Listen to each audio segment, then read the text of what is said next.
in pensions in Ghana when you retire? Most people say, this is what they gave me. This is what government gave me. This is what my employer gave me when I retire. Is it what they've given you or what you've made? We will zoom into it soon. There are several pension schemes in Ghana where we have Tier 1, which is the mandatory basic national social security scheme, which is managed by SSNIT, and the Tier 2, which is occupational pension scheme, what people call and lump sum. And the next thing is that we have what we call the voluntary fund, which is also the provident fund. Now, for Tier 1 and Tier 2, they are all compulsory and you are supposed to contribute towards them. Tier 3, it is optional. So not all institutions are having, and you decide to make that choice whether to join that fund. That is why it is voluntary. Now, our focus will be on Tier 1, what SSNIT manages. Now, per the law, you can join Tier 1 when you are a minimum of 15 years and a maximum of 45 years. Now, the truth of the matter is that you are supposed to contribute to the fund for at least 15 years before you enjoy the benefit of the fund. So it means that if the retirement age of Ghana is 60 years, then it means that the maximum time that one can join is 45 years. And the law says that you can join when you are 15. So that's what the law says. Now, how much do you even contribute to the fund monthly?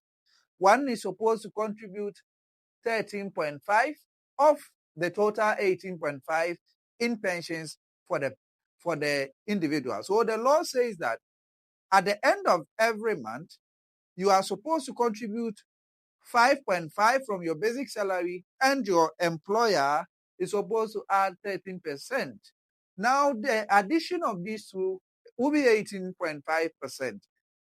13.5% is given to Tier 1, which is managed by SSNIT. However, the actual amount of money which is invested on behalf of the individual will be 11%, and 2.5 will be given in levies to National Health Insurance Authority. So that's how is that, and 5% will go into that of Tier 2. Will go into that of Tier 2, which will be your lump sum. Now, how do we determine your monthly pensions when you retire? Now, let's go into the formula. This is a formula that determines your pension.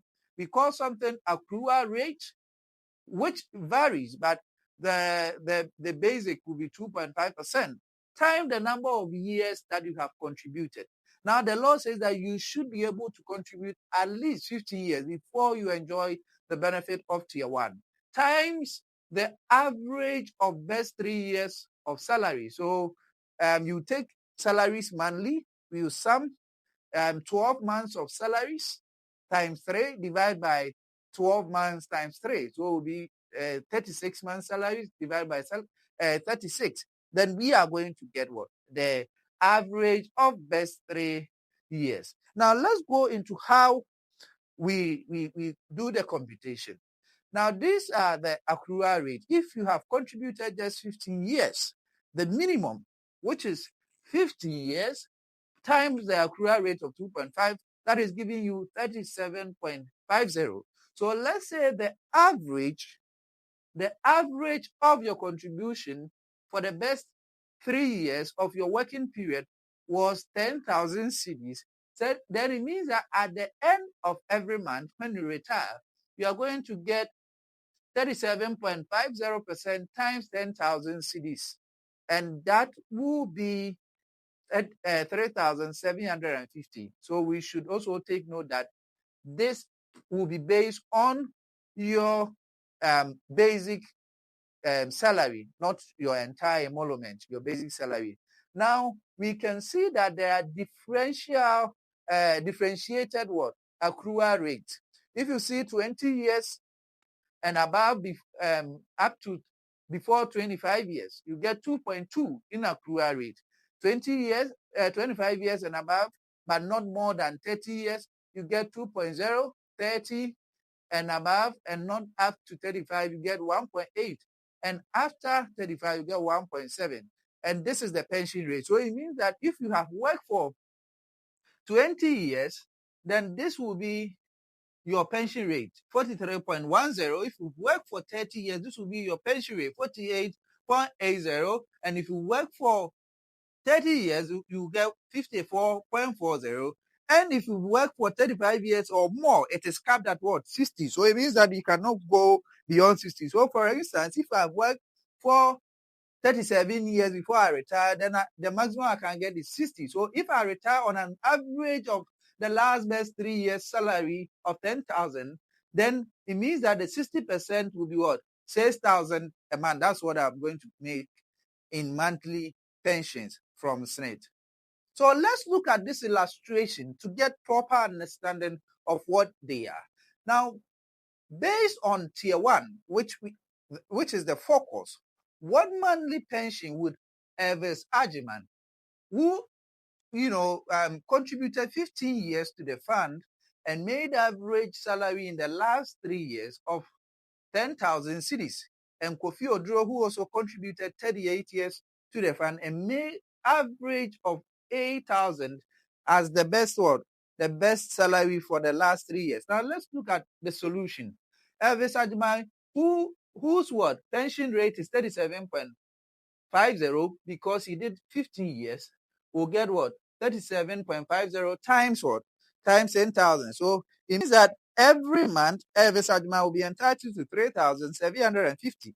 Now let's look at Mr. Kofi Oduro. Mr. Kofi Oduro contributed to the fund for 38 years. And now we are saying that we will be capping. We will be capping at what? We're capping at 60 years. Now, if you multiply 38 by the 2.5, which is the normal accrual rate, we are going to get what? 95%, which cannot be done. We need to cap what? We need to cap Mr. Kofi Oduro. So the 60% cap times 8,000. So it means every month Mr. Kofi Oduro is going to get 4,800 what? Ghana cedis. So the lesson is how much we make from monthly pensions from SSNIT depends on the number of periods that we contribute to the fund, our salaries, average salaries, and how much we earn when we were working. Now, in the next video, we are going to look at how tier 2 works. So follow, like, and share.